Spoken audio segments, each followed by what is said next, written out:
Bonsoir et bienvenue pour le 7-8, l'actu, le journal de la rédaction sur TV Fil 78. Il est 18h si vous nous rejoignez en direct et voici les titres de ce lundi 26 mai. Les résultats des élections européennes, nous ferons un point sur notre circonscription de l'Île-de-France, mais aussi sur les Yvelines, première force du département, l'UMP. Le PS est une nouvelle fois sévèrement battu, le Front National progresse, mais moins que dans le reste de la France. Toutes les réactions à suivre. À la veille du scrutin européen, les maires opposés à la réforme des rythmes scolaires se sont retrouvés à Paris. Une manifestation devant les grilles du ministère de l'Éducation menée conjointement avec des parents mais aussi des enseignants. Et puis en sport, le club de rugby de plaisir face à Chartres pour décrocher un billet en fédéral de l'année prochaine. Le club yvelinois s'est imposé. Le résumé du match, ce sera à la fin de cette édition.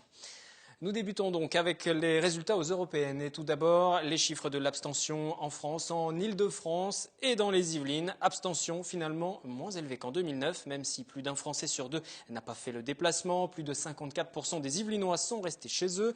Stéphane Manson, bonsoir. Vous êtes professeur de droit à l'université de Versailles-Saint-Quentin en Yvelines, doyen honoraire de la faculté de droit et de sciences politiques. Votre regard sur ces chiffres, les chiffres de l'abstention. Une fois de plus, l'Europe ne mobilise pas, même si c'est légèrement mieux. L'Europe ne mobilise pas et j'ai presque envie de vous dire que, alors il ne faut jamais dire jamais, mais qu'en principe, et sauf cas extraordinaire, l'Europe ne mobilisera jamais. Les élections européennes sont en effet l'archétype même du processus électoral considéré comme étant éloigné des préoccupations quotidiennes. Alors quand on veut taper dessus, en revanche, on se mobilise un peu plus. On l'a vu dimanche, hier. En revanche, il n'est pas, si vous voulez, particulièrement étonnant que ce type de scrutin ne mobilise pas autant que les autres. Alors si on regarde la courbe depuis les premières élections européennes, les premières élections au Parlement européen, on s'aperçoit en effet que c'est plutôt décroissant. Si on regarde ce qui se passe dans les autres États européens, on s'aperçoit que la situation française est plutôt globalement dans la moyenne. Il faut savoir que les États d'Europe centrale et orientale boudent ces élections parfois jusqu'à hauteur de 80%. Vous avez 80% d'abstention dans certains États. Donc on n'en est pas encore là. Certes, la situation n'est pas réjouissante de ce point de vue, mais en tout cas, elle n'a rien de ni en soi d'alarmant, ni d'étonnant. On ne vote pas, mais ce n'est pas grave, ça pourrait être pire. C'est ça le message ? On vote un peu, mais pour autant, il ne faut pas en déduire que le Parlement européen n'est pas légitime. C'est un exemple que je cite souvent à titre de comparaison. La Chambre des représentants aux États-Unis d'Amérique ne mobilise pas le corps électoral à plus de 40%. Pour autant, on ne dit pas que la Chambre des représentants n'a pas de légitimité. Donc, à mon avis, on peut appliquer cette analyse aussi au Parlement européen. Il y a plusieurs enquêtes qui essayent de trouver les causes, en tout cas, qui s'est abstenu lors de ce vote européen. Ce sont les moins diplômés, les plus jeunes aussi, c'est ce qui ressort de ces enquêtes. Ça veut dire que l'Europe, que les politiques aussi se coupent de la France d'en bas, sans être péjoratif. C'est un vaste sujet et c'est finalement au cœur du résultat de ces élections. C'est ce que les collègues chercheurs en sciences politiques appellent le désenchantement de la politique. Alors qu'il y a des causes multiples et variées, ou de ce que même certains appellent une phase post-démocratique. Alors je ne sais pas trop en quoi ça peut consister la post-démocratie, mais en tout cas, clairement, oui, il y a, et on le voit encore ce soir, enfin hier soir, il y a clairement une césure, une coupure entre ce qu'on pourrait appeler les élites et le corps des citoyens, le corps des électeurs. Le vote contestataire qui s'exprime aussi par le choix du Front National. On va y venir dans un instant, mais tout d'abord, micro-trottoir. Vous nous expliquez pourquoi être allé voter, ce que vous en attendez. Il y a eu des électeurs, nous en avons rencontré, c'est au micro d'Élodie Moine. Tout simplement pour faire mon devoir, simplement. Voilà, ce citoyen. Je pense qu'il faut qu'on participe tous donc à la vie citoyenne, à la vie collective, et ça va au-delà de notre pays. Donc c'est pour ça. Donc pour moi, il faut qu'on aille voter également pour les élections européennes. Si on ne va pas voter, on ne peut pas râler contre l'Europe si on n'a rien décidé. Je pense que c'est important pour l'avenir de la France. Si on a des hommes politiques qui nous défendent auprès de l'Europe. Pour nos enfants, c'est important. Je suis née pratiquement pendant la guerre et donc je sais toute l'importance du maintien de la paix en Europe et je crois que les institutions européennes peuvent y contribuer. Nous parlons donc des élections européennes ce soir dans le journal. Stéphane Manson, professeur à l'Université de Versailles-Saint-Quentin, va commenter ces différents résultats avec nous. Ceux qui ont fait le choix du Front National, majoritairement, ça s'explique comment? Pourquoi ils se sont tournés vers le Front National? Il y a une chose, j'allais dire assez simple qu'on peut constater, c'est la suivante, c'est que au fond, l'Union européenne, c'est un peu le portrait robot du coupable idéal pour le Front National. Parce que cette progression des europhobes, des eurosceptiques se retrouve aussi dans d'autres pays européens. Alors, elle se retrouve dans certains autres pays européens et paradoxalement d'ailleurs, pas nécessairement dans les pays les plus en crise. Et elle se retrouve exprimée de façon parfois assez différente. L'euroscepticisme, l'europhobie, c'est une espèce de, alors si j'ose dire, de sentiment assez irrationnel. Mais les partis populistes ou un parti national populiste comme le Front National surfent, si j'ose dire, évidemment sur ces impressions, sur ces sentiments, et engrangent les succès électoraux de manière assez large, il faut le dire. Donc l'Union européenne, vous disais-je, c'est vraiment c'est le portrait robot du coupable idéal. D'abord parce que elle est présentée, cette Union européenne, comme étant une espèce de force extérieure, un peu au-dessus, un peu étrange, composée de technocrates. Il y a, je le rappelle, 55 000 fonctionnaires à l'Union européenne, là où la ville de Paris en emploie 52 000. Faire tourner l'UE avec 55 000 fonctionnaires, ça n'est pas si mal que cela, et ça n'est pas de la bureaucratie, même s'il y a quelques aspects à corriger. Donc, une espèce de force occulte extérieure qui dirigerait les choses.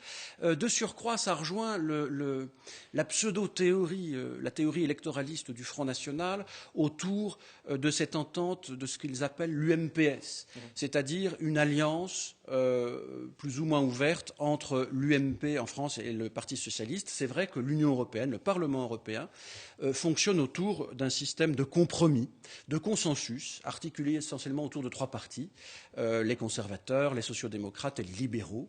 Alors le système est tel qu'il est, il a des aspects critiquables, mais en tout cas, rien ne se fait au Parlement européen et dans l'Union européenne sans ce système de compromis. Donc, ces deux seuls éléments, auxquels il faut ajouter évidemment un mode de scrutin à la proportionnelle intégrale, qui permet de prendre une photographie exacte de la situation du corps électoral à un moment donné.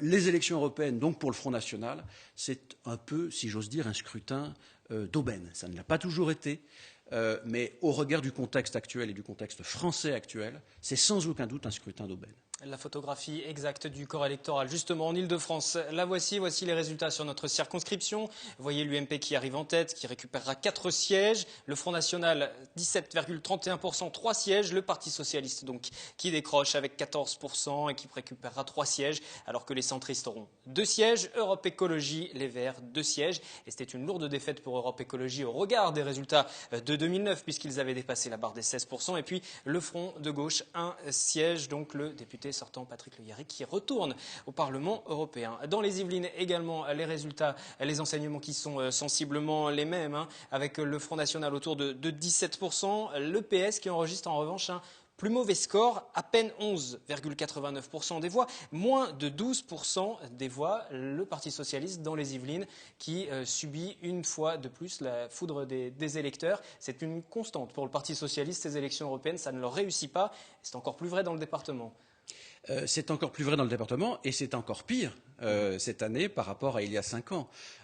C'est vrai que les élections européennes n'ont jamais vraiment réussi au Parti socialiste, mais alors là on peut dire que c'est presque la goutte qui va faire déborder le vase.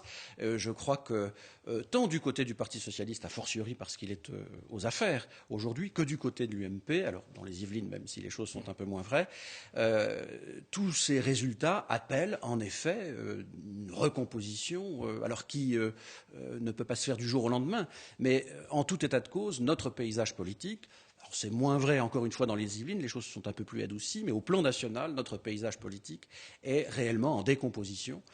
Ça n'est pas un phénomène récent.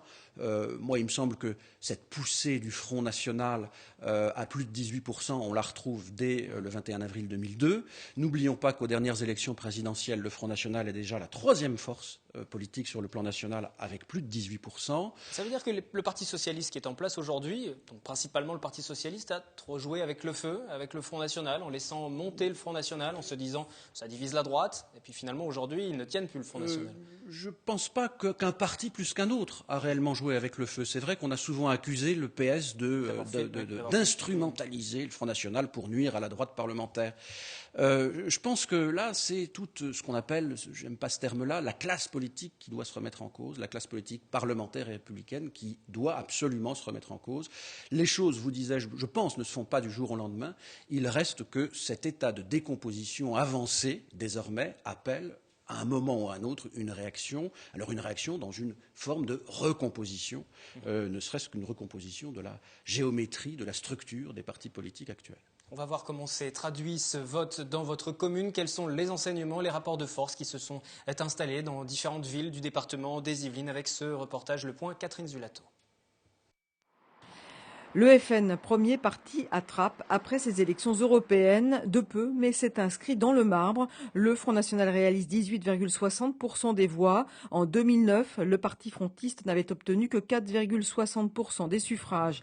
Un résultat d'autant plus regardé à la loupe que c'est dans cette ville socialiste que siège notamment en qualité de conseiller municipal le ministre de l'Éducation nationale Benoît Hamon.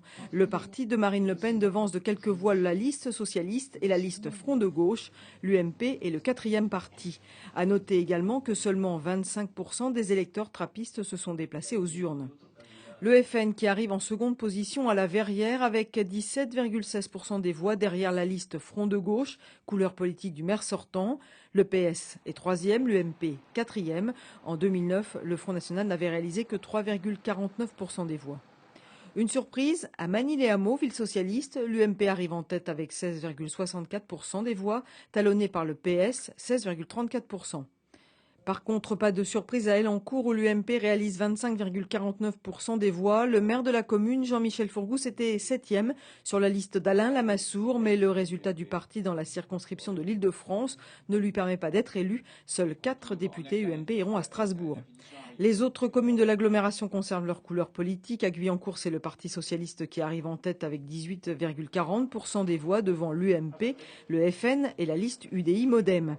À Montigny-le-Bretonneux, la ville du divers droite Michel Laugier, l'UMP réalise 20,77% des suffrages devant la liste UDI Modem. Même cas de figure à Voisin, le Bretonneux. La commune avait été emportée en mars dernier par l'UDI Alexandra Rosetti. Le parti centriste réalise 21,02% des suffrages, devancé de 2 points par l'UMP. Le Front National réalise plus de 12% des voix, là où en 2009, il n'avait même pas atteint les 2%.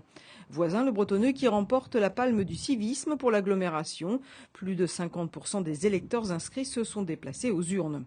Autour de 50 ans, en Yvelines a noté que l'UMP confirme son ancrage à Maurepas. La ville auparavant d'hiver gauche avait basculé à droite au municipal de mars. Même cas de figure à Bois d'Arcy où l'UMP fait plus de 23% des voix contre 12% pour le PS.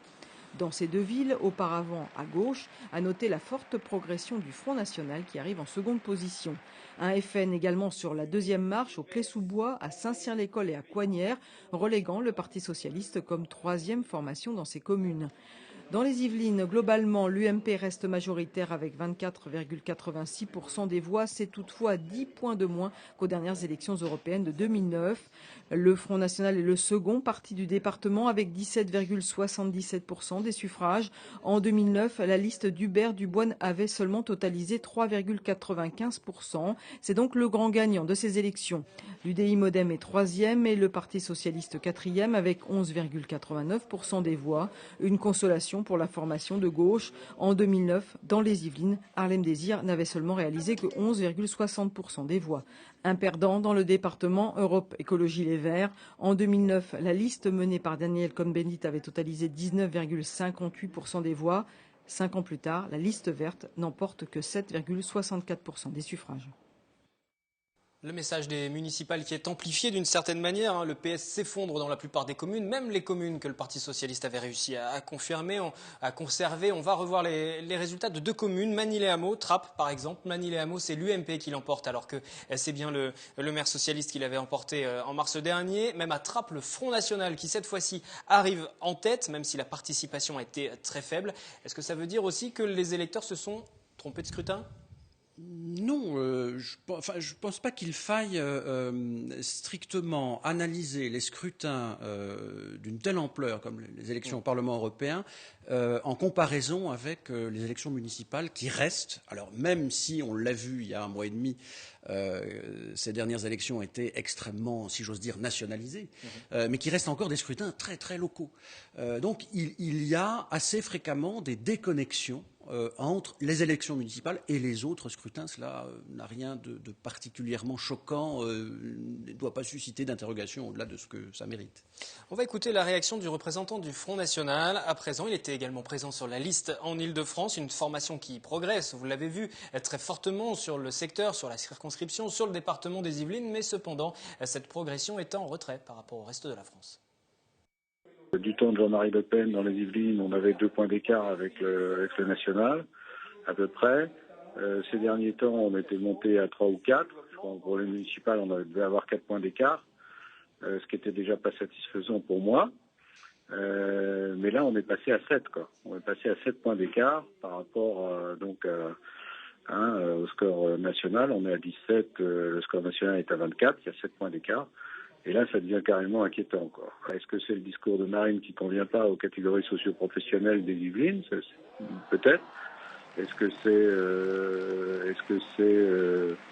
peut-être le choix de la tête de liste? J'en sais rien. Est-ce qu'il y a eu des choses qui n'ont pas fonctionné cette fois-ci? Mais c'est clair qu'il faut se poser la question. On n'a vraiment personne au Conseil général. Et là, il faudrait, aux prochaines cantonales, qu'on essaye d'avoir une percée. Si, entre-temps, il n'y a pas de législative, ce qui n'est quand même pas impossible. À mon avis, le gouvernement ne trouvera plus sa majorité dans l'Assemblée nationale, telle qu'elle est. Le Front National qui progresse, même s'il progresse moins et qui entend s'enraciner dans le département à travers les élections des conseillers départementaux, mais aussi, pourquoi pas, des législatives. On n'en est pas encore là. Comment on peut expliquer que le Front National n'arrive pas à s'installer dans le département autant que dans le reste de la France? Il y a une explication à ça? Alors, d'explication immédiate, je n'en vois pas, mais je constate quand même que progressivement, le Front National, sur le plan des Yvelines, au niveau des Yvelines, il s'implante. Alors, pas autant, pas aussi vite, pas aussi fort, mais enfin, il s'implante quand même. Ça veut dire que la droite résiste suffisamment parce que c'est un territoire de droite, parce que les candidats, ceux qui se présentent aussi, sont clairement identifiés Il y a une alchimie assez complexe et finalement très globalement inexplicable, si vous voulez. Mais les Yvelines sont un terreau traditionnel de la droite parlementaire. C'est sans doute pour cela, je pense, que le Front National a un peu plus de difficultés à progresser. On va écouter justement la réaction à présent de Jean-Michel Fourgousse pour l'UMP, le maire d'Elancourt qui était présent sur la liste d'Alain Lamassoure. Et pour l'UMP, l'Île-de-France est une poche d'air dans ce scrutin. On n'est pas forcément très satisfait de voir que c'est le Front National qui va être le premier groupe français de députés. Oui, c'est vrai que c'est un peu préoccupant dans la mesure où le Front National a peu de compréhension de l'Europe, de l'économie, de la mondialisation et de comment bien protéger la France par les mécanismes de l'Europe. Bon. Au niveau européen, ça reste quand même le même. C'est le Parti populaire européen, le PPE, qui va diriger l'Europe. Donc là-dessus, il n'y a rien de changé. Cela dit, ce n'est pas l'UMP, je vous le rappelle, qui est au pouvoir. C'est tout de même le Parti socialiste français. Donc on aimerait bien que monsieur Hollande il fasse son travail avant de nous rendre le pouvoir. Donc voilà, s'il y a une dissolution, ne vous inquiétez pas, on ira, et je pense qu'on se doute un peu du résultat. Mais ce n'est pas l'objet. Pensons à la France et à réformer la France aujourd'hui. M. Hollande montre un peu son sens de l'intérêt général, où tous les Français s'interrogent. L'UMP à ce niveau battu par le Front National, le PS à un niveau bas historique, même si en 2009 le résultat n'est déjà pas très très glorieux. Il y a des précédents? De ce point de vue-là, non. Alors, c'est en quoi la presse aujourd'hui parle de séisme. Je pense comme je l'ai dit tout à l'heure, qu'il s'agit plutôt d'une réplique, alors d'une réplique forte, mais d'une réplique, d'une espèce de tectonique des plaques, c'est-à-dire de déplacement des plaques politiques les unes par rapport aux autres, qui est à l'œuvre depuis à peu près une bonne dizaine d'années maintenant. Alors, il y a presque ce que disait Jean-Michel Fourgousse de ce point de vue-là est juste, c'est-à-dire qu'il y a presque plus de conséquences à tirer sur le plan national que sur le plan de l'Union européenne, parce que c'est vrai que cette très forte progression du Front national au plan européen ne changera globalement rien. Alors, je dis globalement, il ne faut pas croire tout de même que cette poussée des eurosceptiques ou des europhobes laissera insensibles les 3 gros partis de gouvernement de l'Union européenne. Je crois que je suis assez convaincu que l'Union européenne est beaucoup plus démocratique qu'on ne veut bien le dire, et je suis aussi absolument convaincu qu'elle n'a jamais été autant démocratique qu'aujourd'hui, de manière assez paradoxale d'ailleurs. Je crois que les électeurs français ne se sont absolument pas rendus compte de cet aspect-là. Il faut dire qu'ils n'ont pas été réellement aidés par les élus nationaux. Jamais le Parlement européen n'a été aussi démocratique lorsque l'on sait que le président de la Commission européenne doit en principe être proposé au Parlement en tenant compte, alors il y a des interprétations possibles, mais globalement, depuis le traité de Lisbonne, en tenant compte du résultat des élections. C'est la première fois.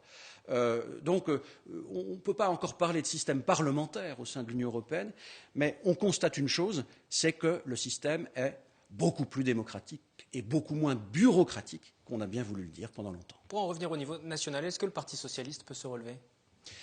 On a vu émerger une nouvelle donne, par exemple, qui est une formation à la marge du Parti socialiste, fondée par d'anciens socialistes déçus, qui fédère 3% en Ile-de-France, par exemple.